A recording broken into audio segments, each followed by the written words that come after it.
Bir üçün elçi gedir məsələn, təvəkkül edib Allaha gedir. Ya bundan evlənməsi məsləhətdir, ya yox. Əgər məsləhət idi, təvəkkül eləmədin, alınmayacaq. Alınsa da 100 dənə problem ortaya çıxacaq. Təvəkkül adamların fikrini dəyişir qarşı tərəfi. Sən içində deyirsən, ay Allah, mən sənə sığındım, gedirsən filan kəsin qapısına. Sənin bu təvəkkül halın onun fikrinə təsir göstərir, o sənə hə cavabı verir. Bilirsiniz ki, təvəkkülün bu qədər gücü var. Biz hələ bu qaydaları kəşf eləməmişik. Bu bir qaydadır, başa düşürsünüz. Bu möcüzə deyil, möcüzə deyil bu. Bu bir qaydadır. Yavaş-yavaş indi ona gəlib çıxırlar ki, insanların bir-birinə münasibəti, işə münasibəti, onun işinin bu və ya digər şəkildə cərəyan eləməsinə təsir göstərir.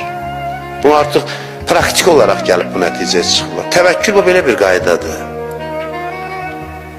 Təvəkkül eləyərsən 5 aya düzələcək iş bir günə düzələ bilər.